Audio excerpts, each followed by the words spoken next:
Ralph the night hairdresser comes when you're sleeping and he does a number on your hair. And then you wake up in the morning and you're like, ugh. So would you please take Pumpkin to your room and feed her that in the room? So Pumpkin has to get fed in a different room. And so she started a fight with Tater. And Tater's the old girl that's not going to take any guff from anybody. And so they started fighting. And within not very long, I don't know, 20 minutes or so, Pumpkin was so stressed that she started having a seizure. And over that course of the day, Pumpkin continued to have multiple seizures and like seizure clusters. And so the vet was saying that we need to try and keep her out of stressful situations and things like that. With Pumpkin having a seizure multiple times, it was like we have to change the environment to try and encourage the seizures not to come back. So we ended up having to feed her in a different room, and it seems to have worked. I don't think she's had a seizure since, but just trying to keep her out of stressful situations. So brushing my teeth. Okay, so I love this kitchen sink because it's a touch. I absolutely love that. Okay, you don't need to see this part. Nice and minty. Yo, I need a hat. What is this one? That'll work, I guess. I should probably change my socks because for some reason I have woolly socks on. Okay. Like this. What? Like this. Okay, so what was your question? Why is it that if you stand over here, those two lines are straight, but if you stand right here, Honey, it's not an optical illusion. These are where the cement is going to get cut. And then they're going to bring, this is like the drain. So we've got to drain the sink over there.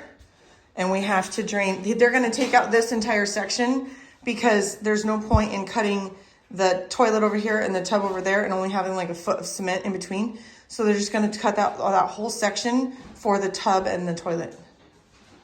Does that answer your question? yeah.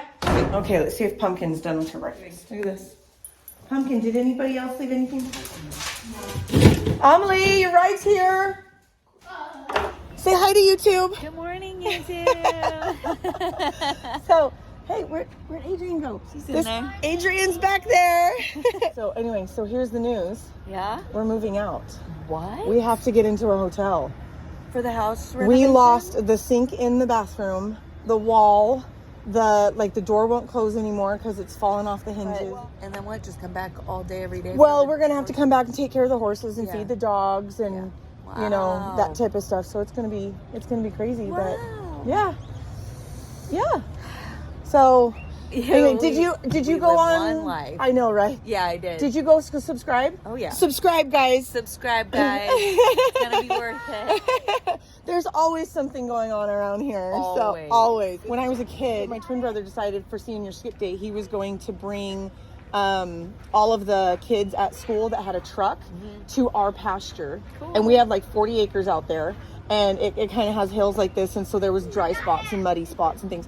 And the rule was, if you get stuck, somebody pulls you out. If somebody else gets stuck, you pull them out. Yeah. It was only fair. Cool. So the problem was, this one kid, I don't remember who it was, this one kid had like the biggest truck, and when he got stuck, none of the other little trucks could pull him out because he was too light. It was so funny. There's a difference between a half a ton truck and a 1 ton truck, guys. I'm just saying there's a difference. Yeah. So they couldn't get him pulled out, and so they went over to the neighbor's house and they grabbed their flatbed, and the flatbed couldn't pull him out. And then the flatbed hit an air pocket and went poof, and it went down and it caught like on the side of the truck right here. Yeah. There was toolboxes. Oh. And when it hit the air pocket and went down, it landed on its toolboxes. Okay.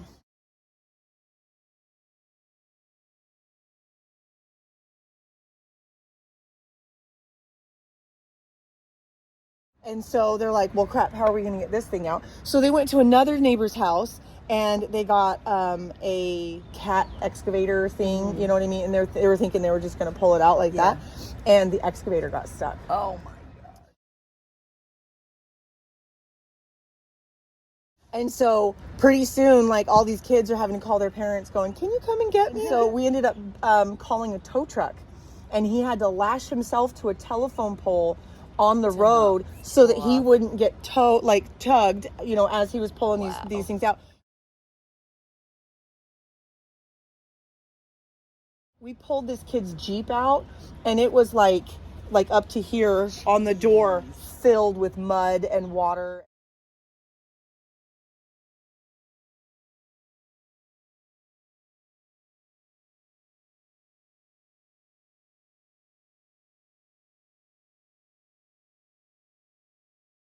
And junk, and I mean it was bad. So this is nothing, but you know, just a little fun. Yeah, we've been hiking a lot, so those dirt roads on the way out, if we see mud, we're like, yeah. You're like, yeah, mud. So up in Washington, Jonathan would go mudding with a guy friend of his, and once again, he has the heavier truck. At the time, they've beefed up their truck since then. This is Marlo and Morgan.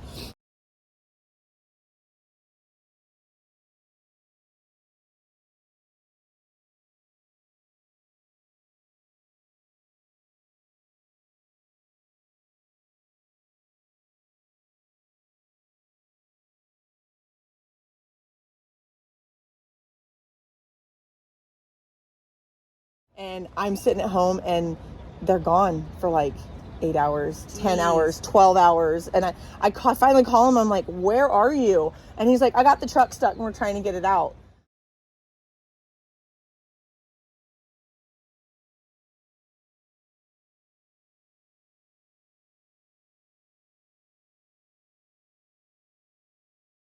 This gray truck right over here, we've had it. It's a 99 Dodge Ram. It's super old. It was literally buried in mud up to here. And the problem is if you turned off the engine, it would suck mud into the intake, and then it would never start again. I mean, it was this big ordeal. So by the time he got home, his truck was so scratched up, I had to take it into the dealership and get all the scratches buffed out. It was really bad. It was really bad. So boys and their toys. The only difference between boys and men is their toys get bigger. Yeah. So bye, ladies. Have a good day. Enjoy. Bye. See you later. Bye-bye. They're so fun. I'm still trying to get my socks on. Do you see what happens when I'm like distracted here? Hi, Bart. Good morning, handsome. Did you need a hug? Come here. Come here. Hi. Did you need a hug? Oh, we need Bart hugs. Do we need Bart hugs today? Hi. Good morning. No, that's my hat. You can't have it. No, that's my hat. You can't have it. Woolly socks off. Other socks on. Candy for breakfast. Can you tell it's a couple of days after Halloween? It's like 7:20 in the morning, and he's eating, what are those? Nerds. He's eating nerds because no breakfast would be complete without nerds. Why will my boot not go on? Good morning, sunshine. Oh, look, we've got some noses going through the window here. Let me walk over here and say good morning. Good morning, Nugget. Good morning. You want to go out? Yeah, you need your fly mask on. Okay, we got a kitty. Meow. Oh, you guys haven't met Psycho yet. Come on, kitty. That's Psycho over there. Hi, kitty. Come on, kitty. Come on, they jump up here on the grain bins and they eat their breakfast. Okay, so I'm going to tell you the story of Psycho here for a second. We got satellite from the Humane Society, and I believe that critters are happier when they have a friend. We brought Satellite home with another cat, and they both had upper respiratory infections, which is extremely common in the Humane Society. So we had to separate them to give them medicine so they wouldn't keep reinfecting each other. And so we put them in either of our bathrooms. Oddly enough, the bathrooms that are getting torn apart right now. And I believe it was Amalies went into the hall bathroom, and this cat attacked her. He was just beyond crazy. And at the time, my kids were little, and I love animals to, all my heart, but they're not going to attack my kids. So I took it back to the Humane Society, and I simply said, there's nothing wrong with the cat, but he needs to be homed with somebody that doesn't have kids. That's just all there is going to be to it.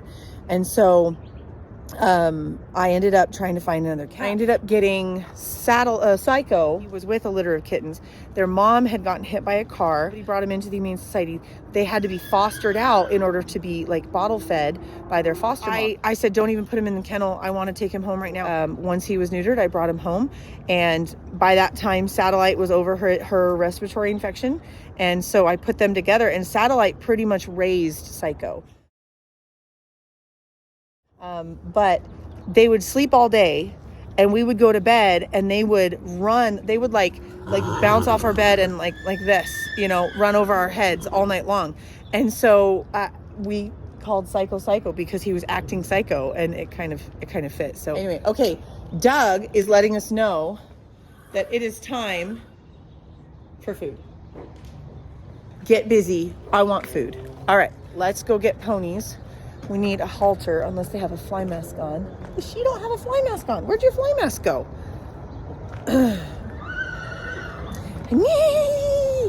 Oh, it's such a pretty morning. Look at this sunshine. Don't look into the sun. What are you doing? Hi, guys. There's Electra and Reddington. They're all waiting for their breakfast. Okay, there is no way for me to put this halter on these horses and still film because I don't have 3 hands. Wouldn't that be great if I had 3 hands? I could get so much done.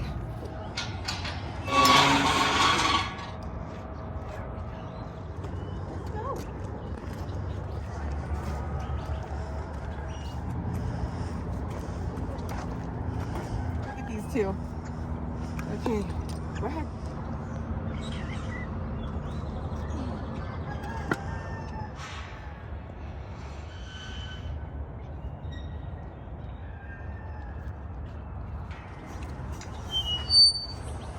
Oh, big girl.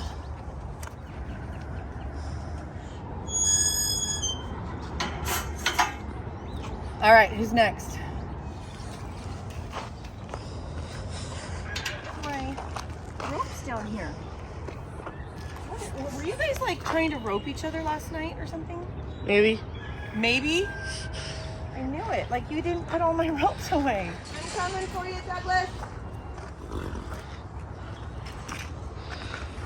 What do you think that was in English? What do you think he was trying to say? I want food. I want food. Hey, you get back. Thank you. Okay, so I don't know if you can hear this, but that camera up there has been like having a seizure for a while, probably a week or 2, and I can't figure it out why. So I need to replace it. So we're gonna have to. That's one of the errands we have to do today. All right, here you go.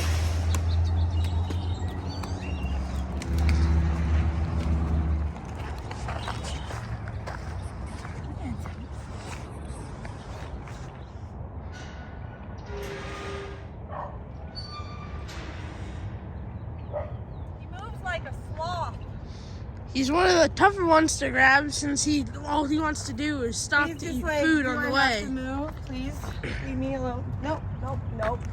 Why are you eating my lead rope? Hey, you need to be nice. What was that all about? Huh? Have attitude. So all the other horses go through here, but we have to get Ducky out of the way first, so.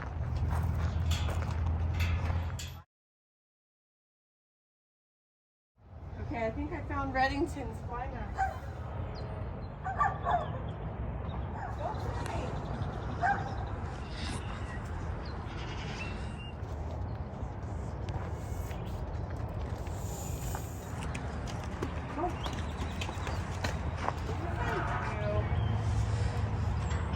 We usually prep the stall with the hay that they're going to eat in the evening. That way in the evening, all we have to do is just lead them in from the pasture and put them in their stalls and everything's ready to go.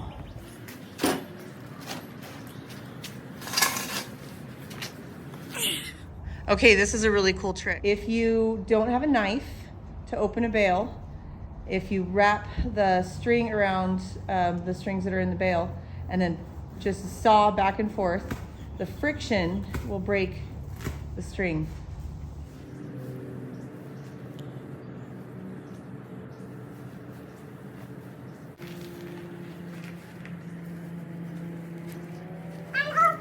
Nice shot, kid.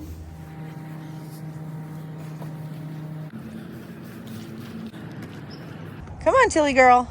Oh, it's like bacon and eggs. Meow. What?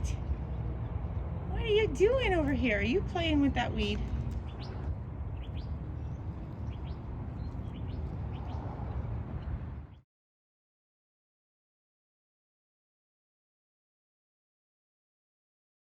Gate for you. Oh, look, Nugget's all excited.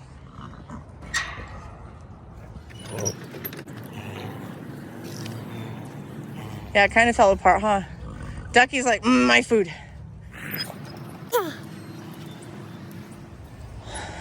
Look, Reddington got food, and Ducky got food, and Nugget's like, wait, what about me?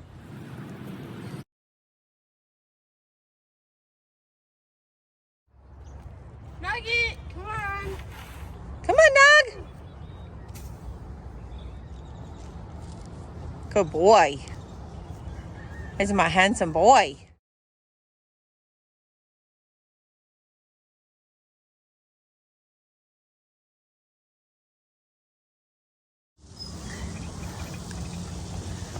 Doug cannot wait for Archur to get in there.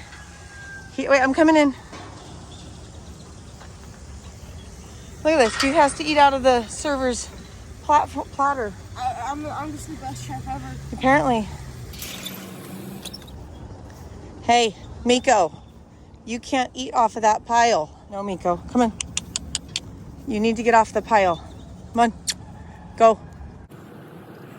Yeah, that's a better pile for the Miko boy. The whole time, I was teaching about my wash rack and the video was off. The whole time. See, my brain's not attached. Good morning, sunshine. Look at her. She's like, it's coming. It's coming. That's the best thing that has happened to her all morning.